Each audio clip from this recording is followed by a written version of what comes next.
Hi everyone, welcome back. And today we are going to talk about learning or determining the lesson of a fable.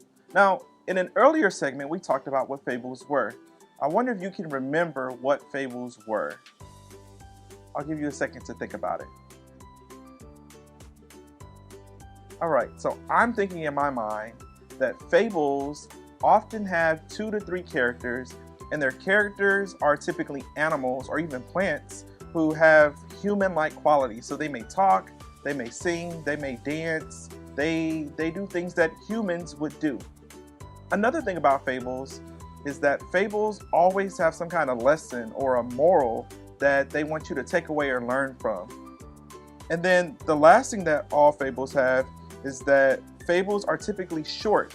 They're not really long. So today we are going to talk about determining the lesson of a fable. The first fable that I'm going to read to you is called The Shepherd Boy and the Wolf. Every day, a poor shepherd sent his son to take their few sheep out to the pasture.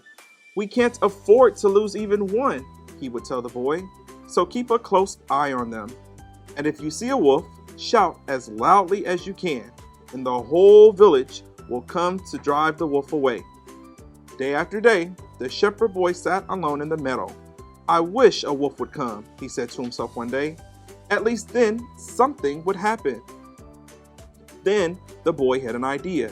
Jumping to his feet, he cried, "Wolf! Wolf!" as loudly as he could. Sure enough, the shepherd and the farmer, the milkmaid and the baker all came running. But when they reached the meadow, all they found was the shepherd's boy laughing at their trouble. "There's no wolf here," he shouted. We've got better things to do than run all this way for nothing," muttered the angry townsfolk to one another. That night, the shepherd's boy promised his father he would never play such a trick again. But a few days later, he was watching the sheep. The boy became restless again. What do you think that the boy's going to do this time? Do you think that he might try to shout wolf again and see what the people end up doing? Thinking of how amusing his last trick had been, he drew in his breath and shouted, "Wolf! Wolf!" Again, the villagers came running. But when they saw no wolf, they again grew angry. "There's a wolf, I swear," the shepherd boy insisted. "He ran away when he heard you coming." But no one believed him, and they went home grumbling. The very next day, the shepherd's boy took the sheep to the meadow again. But just as the sheep started to graze, he saw a dark shape with glowing eyes lurking in the shadow of the trees. "Wolf!" he shouted as loudly as he could. The animal growled and crept closer. "Wolf! Wolf!" cried the frightened boy. But no one came, and the wolf leaped on one of the sheep, dragging it away into the forest. Let's talk about the moral or the lesson of this story. We know that the boy cried wolf several times, and that in a way he was like pranking or tricking the people of the town. So I would say that the moral or the lesson in this story is that no one believes a liar, that it's really important to always tell the truth. It's not okay to continue to prank people when you know that they're coming and constantly coming to help and rescue you. And so when they tried to rescue him or rescue the sheep, no one believed him. So that was the moral of this story. No one believes a liar. He didn't get help the third time. The first and second times he did, but on that last time, not at all. Join me as we read another fable. This one is a classic. Most people know about it. It's called The Tortoise and the Hare. A conceited hare boasted about her speed to everyone who would listen. "Not even the north wind is as fast as I am," she declared. "No animal in the forest could beat me in a race." Now, a tortoise nearby grew tired of such bragging. "We've all heard you talk, but we've never seen you run," she said. "Why don't you race with me? And then we'll see who's the fastest." The hare burst out laughing. "I could beat you standing still," she exclaimed.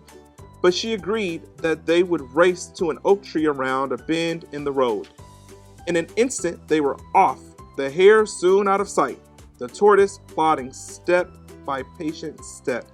So in other words, the hare was gone really quickly in the race, but the tortoise is moving really, really slow right now. I've practically won already, thought the hare as she dashed around the bend in the road. I could stretch out here and take a little rest and still beat the tortoise by a mile. And she settled down by the side of the road. She planned to jump up and finish the race the minute she saw the tortoise. But the grass was so soft and the sun was so warm that before the hare realized it, she had fallen asleep. I think right now, the hare is really, really confident that she's going to win the race. She's even taking a nap. Oh my goodness, who does things like that in the middle of a race? But we know that the tortoise is still behind. I wonder, will the tortoise catch up to the hare? Meanwhile, the tortoise continued on. Slowly, she came around the bend in the road and passed the sleeping hare. She was only a few feet from the oak tree when the hare woke up from her nap. So now the tortoise is caught up with the hare. Seeing the tortoise so close to the finish, the hare leaped up and tore along the road as if the hounds were after her. But she was too late. Before she could reach the oak tree, the tortoise had already been declared the winner by the crowd of cheering bystanders. So let's think about what the moral or the lesson is in this story. We know that the hare was pretty confident at the beginning of the story. She knew that, or she thought at least, that she was going to win the race. And eventually she decides to take a nap and the tortoise catches up with her. So I would say that the lesson in this fable is that slow and steady wins the race. You don't have to be super quick. Just be slow and steady and you'll get there. It's not about how fast you are. What an excellent, excellent fable. And we'll do one more fable. This is another classic that's one of my favorites. It's called The Fox and the Stork. And as we read today, I want you to think about the lesson in this fable. And I also want you to think about what the fox looks like and what a stork looks like. Remember, a fox would tend to have very sharp teeth. A stork tends to have a long beak. Think about that as we read. A fox was jealous of his neighbor the stork for her elegance and grace. He longed to find a way to make her look foolish, and at last he had an idea. "My dear friend," he said, hiding his cunning with gracious manners, "would you be so kind to join me for dinner?" "Why, I'd love to," replied the stork. But when the stork arrived to the fox's house, all he served her was a thin broth in a shallow bowl. Broth is kind of like a soup, and a shallow bowl means that the bowl isn't too deep. The hungry stork could only wet the tip of her long bill, while the fox lapped his dinner eagerly. But the stork didn't complain, for she was hatching a plan of her own. "What a delicious dinner," she said politely. "You must dine with me tomorrow, good neighbor." When the fox arrived at the stork's house the next day, he smelled a delicious fish soup. He licked his lips eagerly, but when he got to the table, the soup was served in a tall glass jar with a narrow neck. With her long bill, the stork drank her soup easily, but the fox could only lick a few drops from around the neck of the jar. "What is this?" he growled. "I can't eat this, and you know it." "My dear friend," replied the stork calmly, "I'm sure you will enjoy this dinner just as much as I enjoyed the one you served to me." Well, what do you think that the lesson of this fable is? Now we know that the stork went over to the fox's house and the fox served the stork dinner in a shallow bowl, so the stork can only wet its bill. And then we know that the fox ended up joining the stork for dinner one night, and that the fox couldn't get his mouth around the neck of the bottle. So I would say that the lesson in this fable is do unto others as you would have them do unto you. They both realized that they didn't like to be treated a certain way, so the lesson essentially is to make sure that you're doing the best that you possibly can by other people. I thank you so much for joining me today, and I hope that you'll join me again next week. Bye.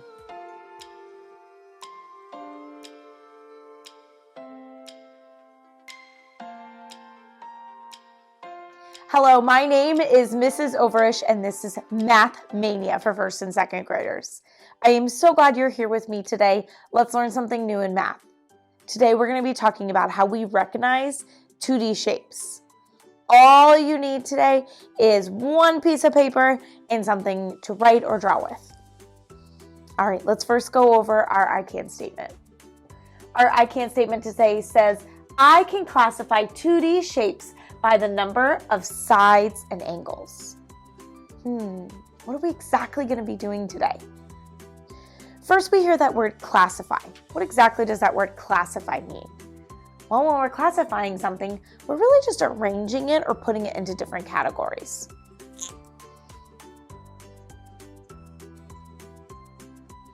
So I'm adding arrange into categories. And another word for categories would just be groups. So I can classify or arrange in categories or groups by 2D shapes by the number of sides and angles. And sides and angles are exactly what we're going to be talking about today.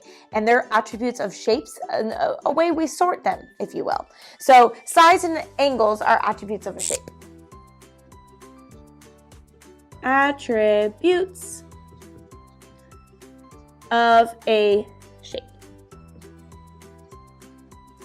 So you'll see here I have a chart, and on my chart it's labeled, it's named 2D shapes, because we're only going to be talking about 2D shapes today.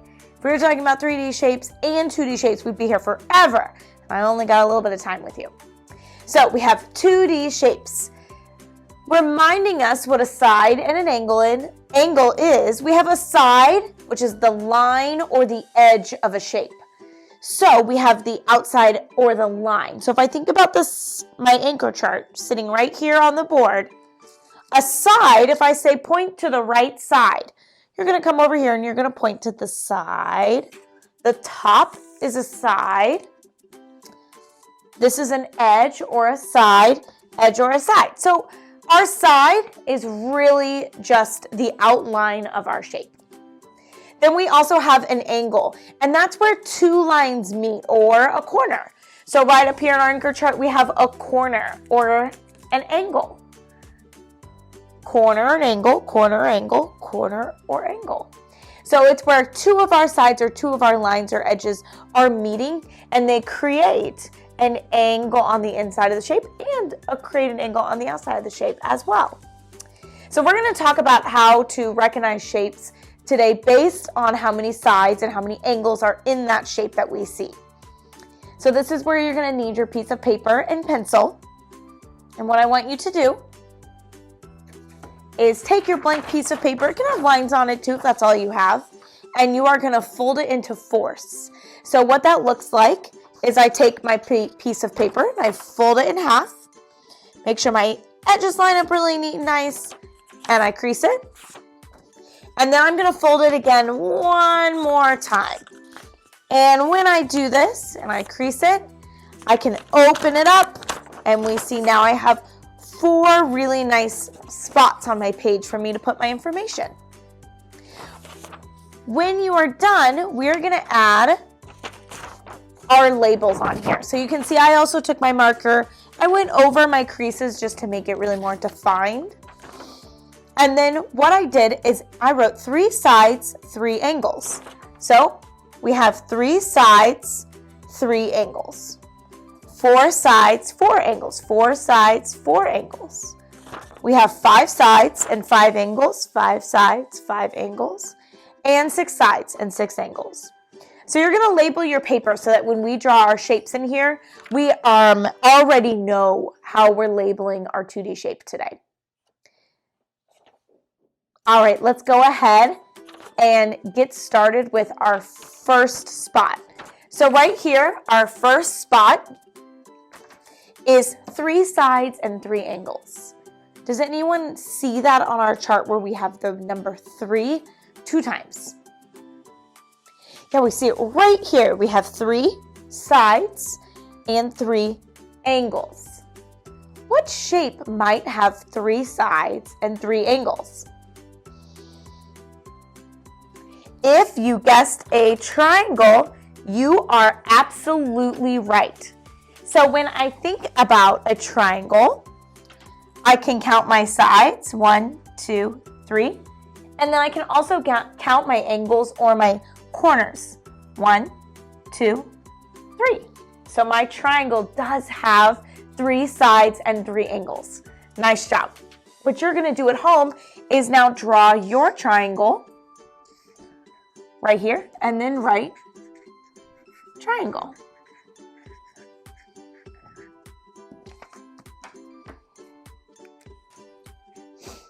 Our next one says 4 sides, 4 angles.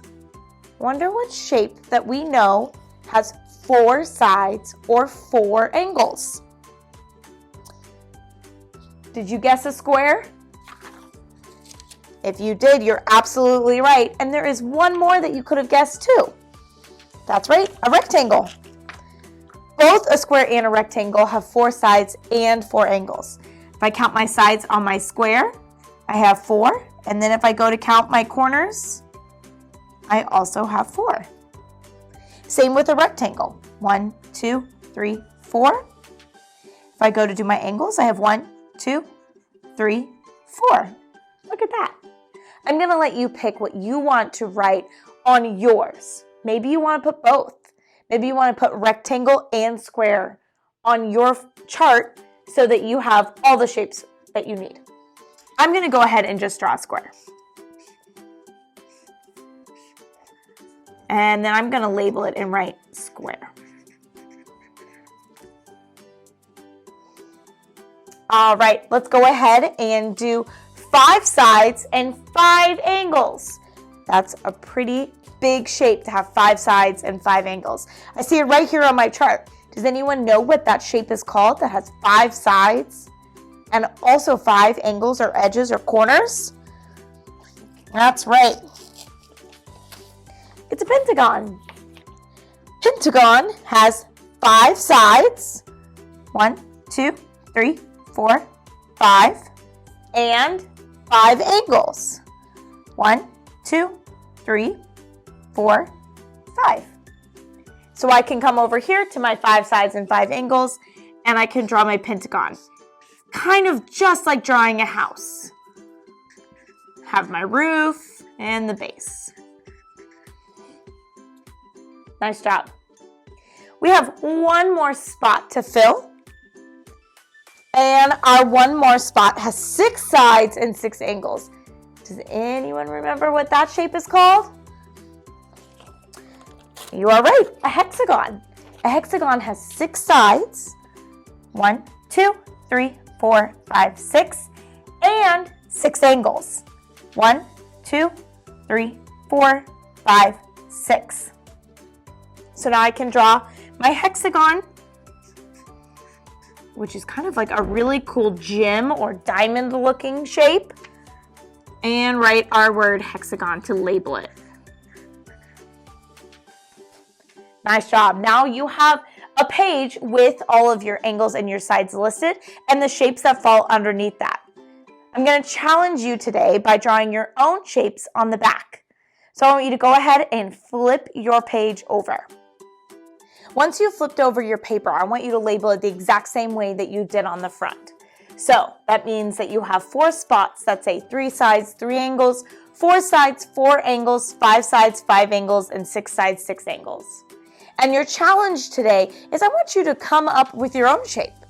So maybe something that doesn't look exactly like a square or a rectangle, or maybe something that doesn't look exactly like a pentagon that we normally see when we think of shapes, but that still have the same amount of sides and angles.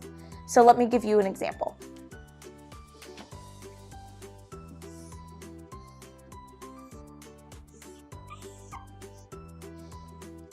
Is that shape something that we normally see when we think of the shapes that we learn in school? Let's count the sides and the angles. We have 1, 2, 3, 4, 5 sides.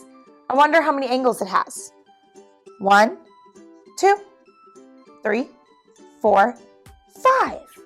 So I could put that right here in 5 sides and 5 angles. even though it maybe doesn't look exactly like the pentagon I drew on the other side. It still has the same amount of sides and angles. Can you do the same thing for a shape with 4 sides and 4 angles? Or 6 sides, or even 3? I bet you can. I can't wait to see how creative you can get with drawing your shapes. All right, that's all I have for you today. My name is Mrs. Overish, and this is Mathmania. I'll see you next time.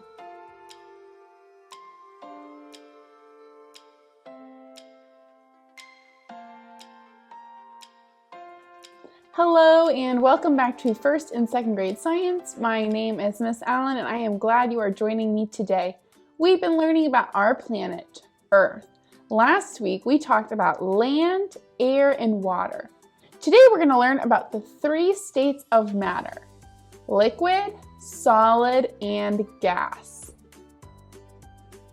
Our Earth is made up of matter and it comes in 3 forms. Matter can be in 3 different states. You can find matter in the state of solid, liquid, or gas. I have an experiment for us to learn a little bit more about those 3 states of matter. Before we start our experiment, let's make some predictions. What do you think if I try to put a solid into the balloon? What do you think would happen if I tried to put a liquid into the balloon? Can you picture that? And what about if I tried to put a gas inside the balloon? What will happen? So here's our experiment. I have a container. Our container is the balloon. I have a glue stick. What's a glue stick? Is it a liquid, a solid, or a gas? What do you think? Liquid, solid, or gas? It's a solid. What do you predict is going to happen if I try to put this solid glue stick into the container, the balloon? Okay, let's see. I can't.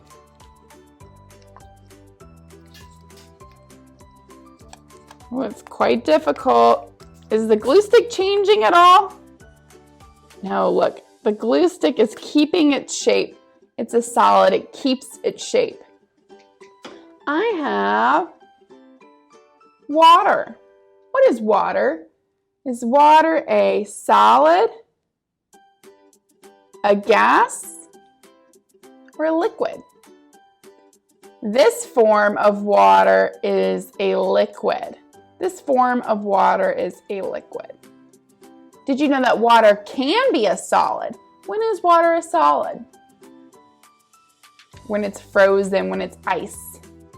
And water also can be a vapor when you heat it and it evaporates. But this form of water is a liquid. We're going to test liquid. What do you think is going to happen when I try to put this liquid water into the balloon? What do you predict is going to happen? Let's see.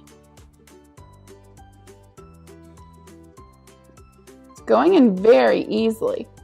And it's taking the shape of the balloon. The liquid takes the shape of its container. I'm going to pour this out. Next, let's try to put gas into our balloon container. We breathe in gas, oxygen. We breathe out gas, carbon dioxide. I'm going to try to fill this container, the balloon, with carbon dioxide. What do you think is going to happen?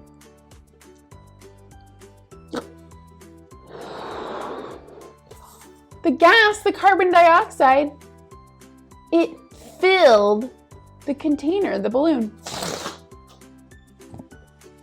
We can move our bodies to resemble the 3 states of matter. How would you move your body if you were pretending to be liquid? Maybe you'd move a little like this, like a liquid. How would you move your body if you were moving like a solid? A solid keeps its shape. Can you stay very still and keep your shape? How would you move your body if you were acting like a gas? Maybe you're floating into the air and filling up the room around you.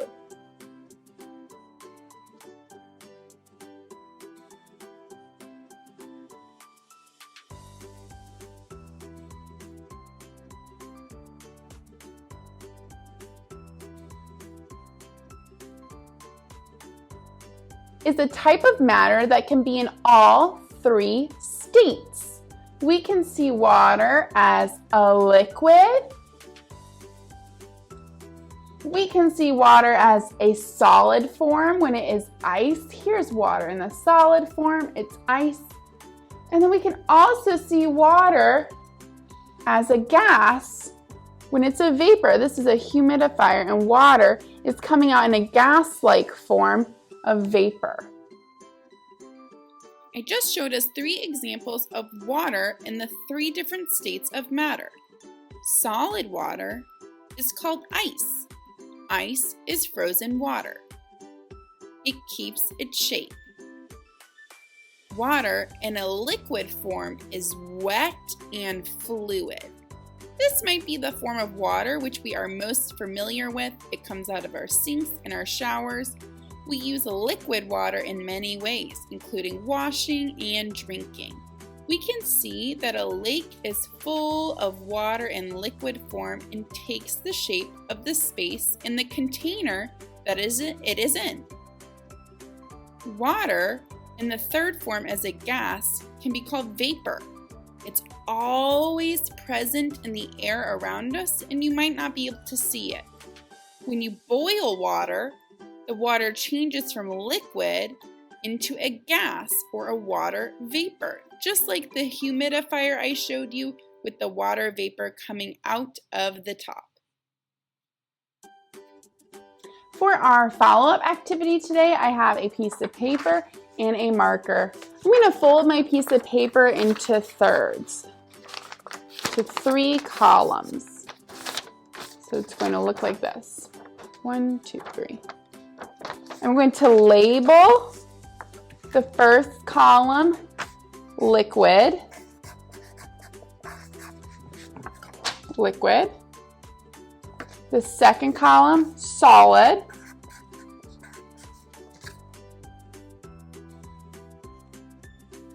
And the third column gas.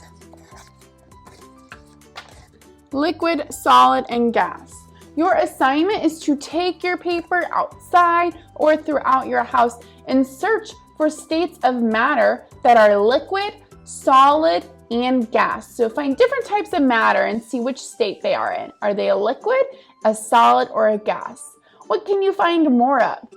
What can you find the least amount of? Whichever one you can't find as much of, keep looking and see if you can find that. So we're looking for different liquids, solids, and gases in our homes or in an area around us. Thanks for joining me today as we learned about the 3 states of matter: liquid, solid, and gas. I will see you next week.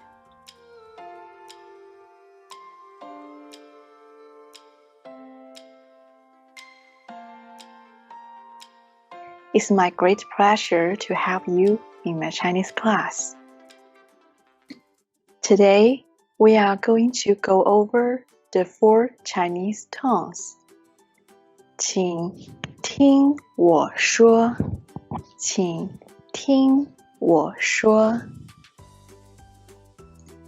There are 4 Chinese tongues in Mandarin Chinese. The first tongue is a high-level tongue. For example, ma, ma.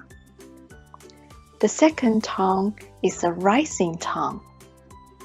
For example, ma, ma. The third tongue is a low rising tongue. For example, ma, ma. The fourth tongue is a falling tongue.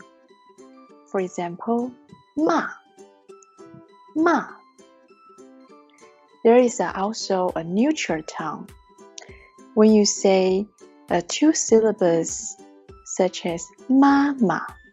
The second syllable we say it soft and light, then we call it a neutral tone. Let's review. There are 4 Chinese tones in Chinese. The first one is a high-level tone, ma. The second one is a rising tone, such as ma. The third one is a low rising tone, such as ma. The fourth one is a falling tone, such as ma.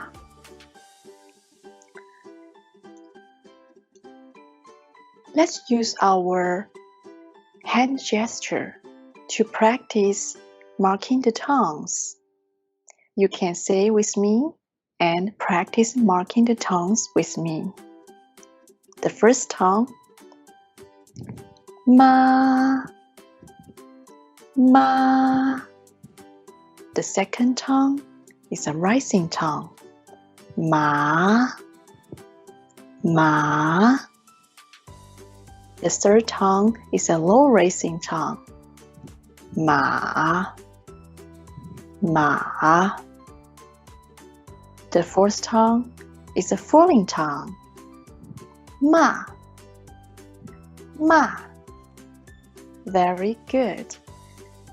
Now, let's see different tone has different meanings. You will see different pictures while I'm saying different tones. Please listen and see the meanings. Ma, ma means mother. Ma, ma, ma, ma. Ma can mean the horse. Ma, ma. Let's see different syllables with the 4 tones. Tongue, tongue can mean soup.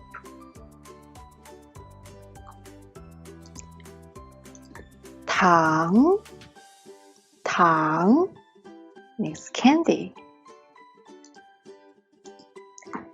Tang, tang means to lie down. Tang, tang means very hot. Let's see another group. Shu, shu means book. Shu, shu, shu, shu, shu, shu means the tree. See, different tones can mean very different meanings. So we need to pay attention to say the Chinese in different tones. Let's practice together. Now use your hand gesture to practice with me.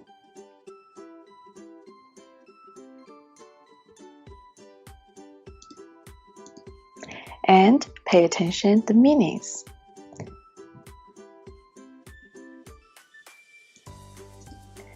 Ma, ma, ma, ma. Tang, tang, tang. tongue, 书 数 数 树 Great!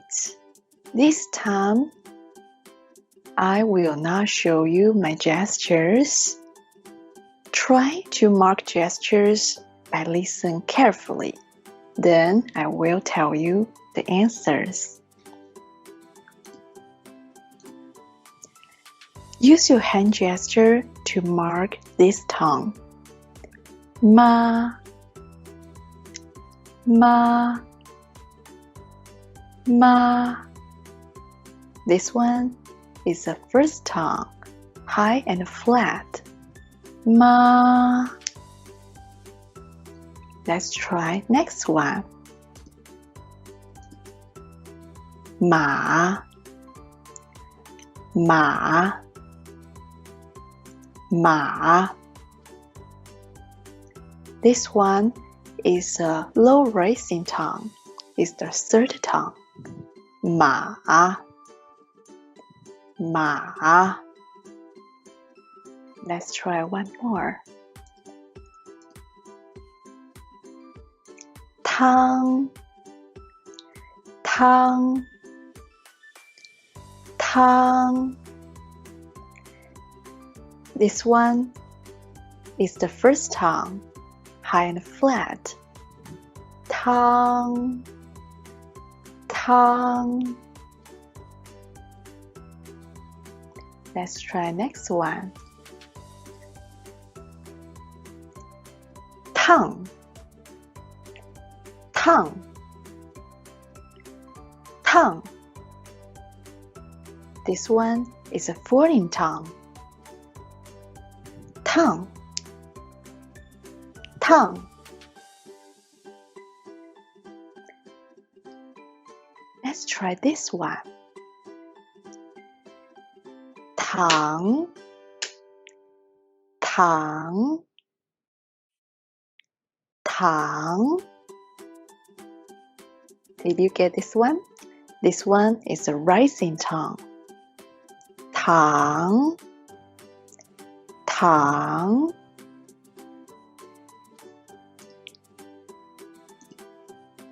Let's try this one. This is the last one. 树 树 树 This one is a falling tongue. 树 树 Very good. So today we learned 4 different Chinese tongues. There are 4 different tongues. The first one is a high-level tongue. It's high and flat, such as ma. The second one is a rising tongue, such as ma.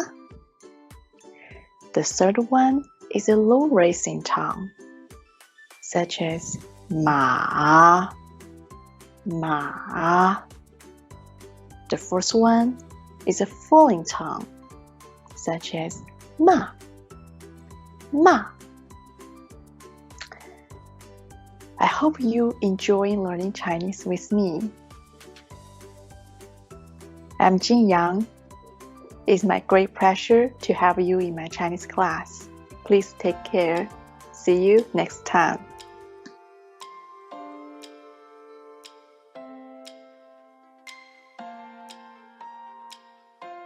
Hotep scholars, and welcome back to STEM for 2nd grade. The goal for today's lesson is that you're able to demonstrate understanding of both reversible and irreversible transformations of matter. We've been talking all about matter. We talked about 2 properties used to describe matter, color and texture. Then we went on to discuss the 3 states of matter: solid, liquid, and gas. Finally, at the end of last class, we did an experiment where we transformed matter from one state to the next using temperature. In our experiment, we took 3 plastic bags. We put one of them, we put air in. The second, we put liquid in. And the third, we added a solid. We put all 3 bags in the freezer. After leaving your bags in the freezer overnight, what was your end result? Did the air transform from a gas to a solid? Did your solid transform from a solid to a liquid? And finally, did your liquid go from being a liquid to a solid? These types of transformations are called reversible transformations. This is when you can take matter in one state, transform it into a next, and then back into its original state. For example, if you took your bag of water, put it in the freezer overnight, what you should have observed was the next day your bag of water turned into ice. Now let's take a moment and think about how we can get our ice back into its original state. How can we get a solid, which is water, now ice, back into a liquid, which would be the water? What would we have to do? If you answered, let the ice melt, you're correct. This type of transformation is called a reversible transformation because you can allow your matter to go from a liquid to a solid and then back to a liquid. Now, let's take a look at another experiment where we won't be able to reverse our transformation. In this next experiment, we're going to mix a liquid with a solid and turn it into a gas.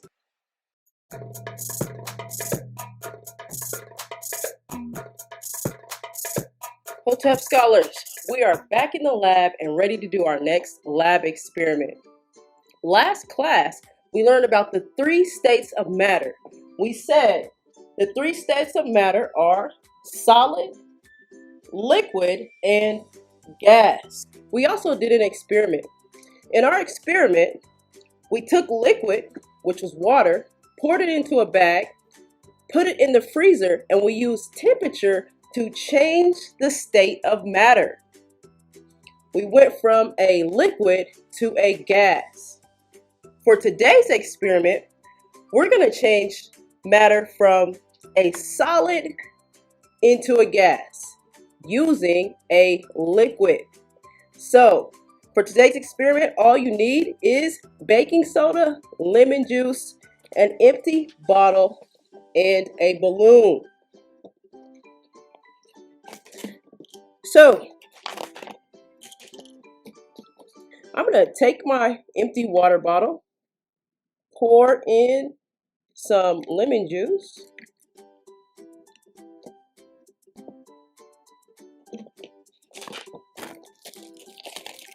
then I will take the baking soda, sprinkle it in,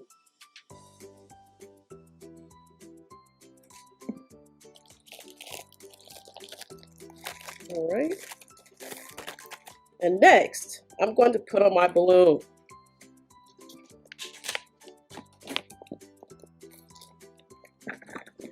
Shake it up, and you'll notice that the mixture of the solid, which was the baking soda, and the liquid, which was the lemon juice, caused a chemical reaction that created a gas, and we can tell that there's a gas because our balloon is now inflated. So, what I want you to do is get with your parents, Get their permission, have them help you. Try this experiment at home and record your results in your launch log.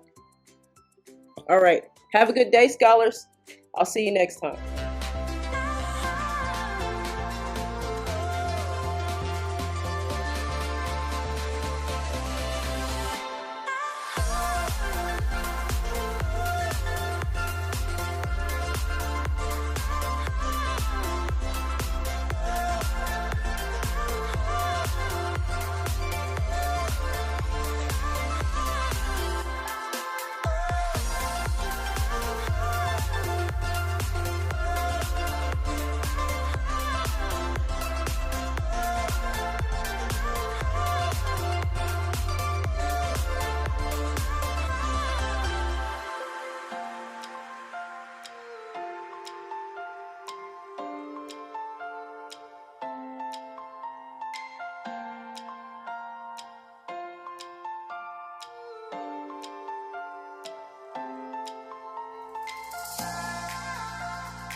We are happy to have you visit our family here at Northeast Middle School.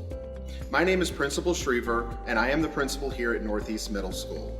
We serve students in the 7th and 8th grade in the historic Northeast neighborhood in Kansas City.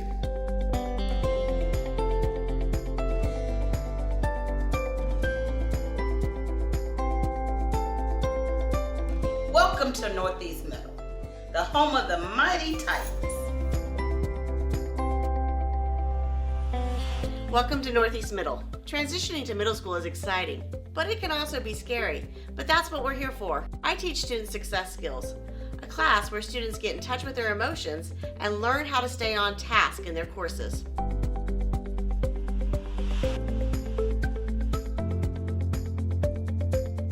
Hello, my name is Mirna Naya. I am the parent liaison at Northeast Middle School. I communicate with parents, legal guardians regarding school information, events, school advisory committee, and more. I love interacting with students' families every day.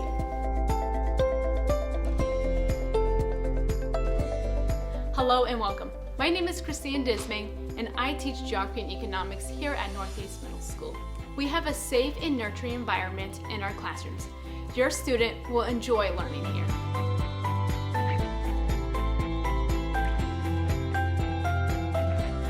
Hi, I'm Laura Culp. I'm an 8th grade math teacher. Welcome to 8th grade. We offer advanced courses in all core subjects. Learning here is fun and rigorous because we care about our students and their academic experience.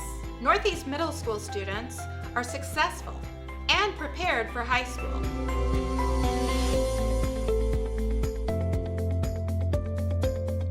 AVID, which stands for Advancement via Individual Determination, is a college and career readiness program.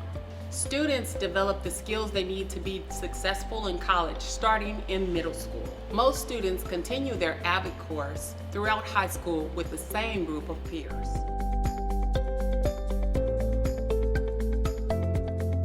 Hi, I'm Mr. Fleming, and I teach PE and health at Northeast Middle School, and we have a wide range of electives including choir, band, orchestra, visual arts, creative writing, and much more.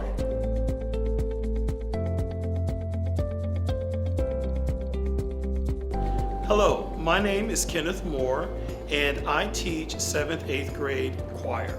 Our goal is to ensure our students get the very best academic opportunities. Our students maintain a well-rounded experience.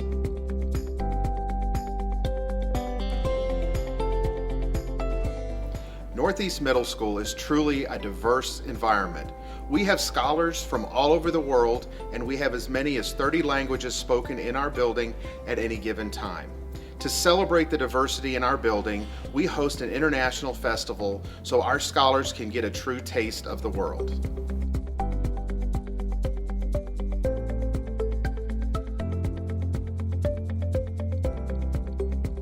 Hi, I'm Ben Jonte. I'm the art teacher at Northeast Middle School. Project Lead the Way, one of our electives, provides our students with hands-on, real-world learning. This will give them experience in growing industries like computer science, design, and robotics.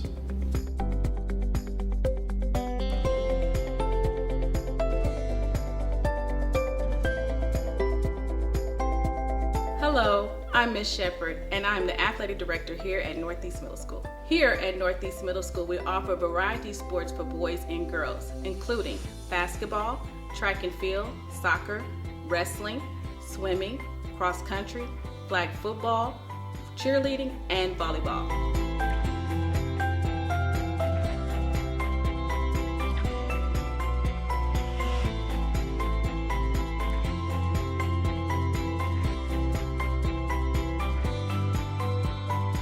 Thank you for taking the time to visit with us today here at Northeast Middle School.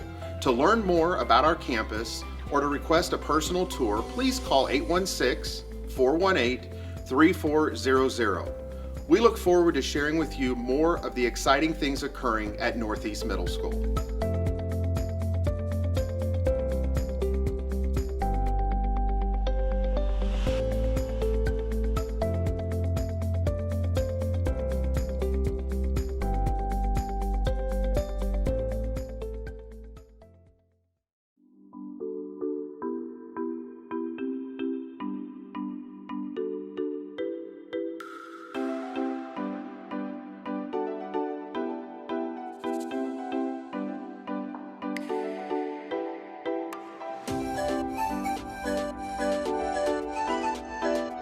Welcome to Foreign Language Academy, Kansas City, one and only emerging school for Chinese and Spanish.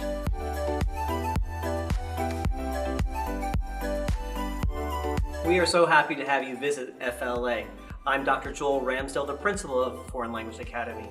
We are the region's only international baccalaureate school that is authorized as a primary years program, as well as being in candidacy for our middle years program.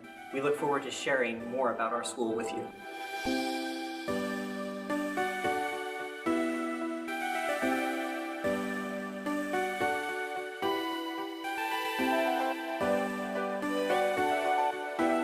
Bienvenidos al cuarto grado. Immersion is the best way for a student to become fluent in a foreign language.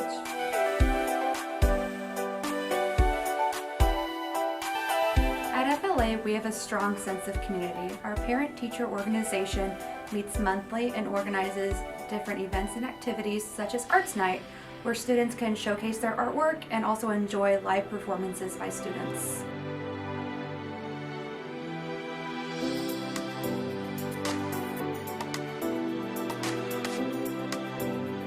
Each year, the 8th grade Spanish student fundraise to help support a trip to Costa Rica.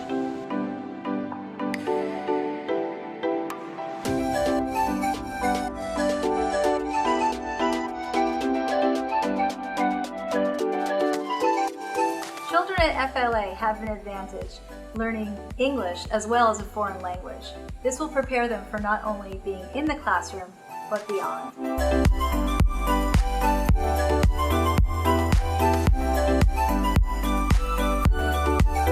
When our families join FLA, they select a school for their kids that is elementary and middle school. Our students are able to experience the full immersion program since kindergarten all the way to 8th grade.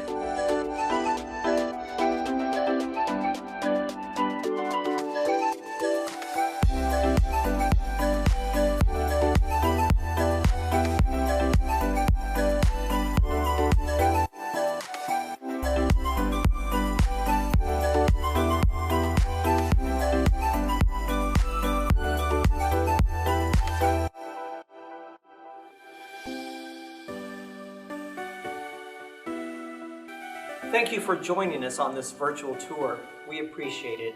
If you would like to learn more about Foreign Language Academy or schedule a personal tour, please call our school phone number, which is 816-418-6000.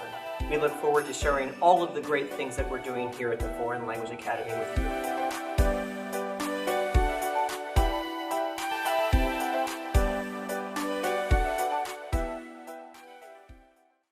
I am Lincoln Middle.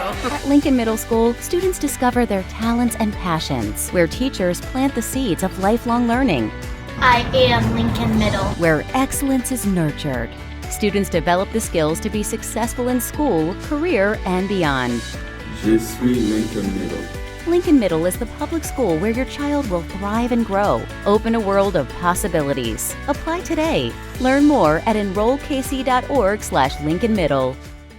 I love Southeast because of the culture, the band program, and restorative justice. I love Southeast because of the academics, sports, and students. I love Southeast because of the people, the energy, and the advanced classes. It's not alike. I love Southeast because the students here at Southeast are full of potential and they believe in achieving anything. We are Southeast.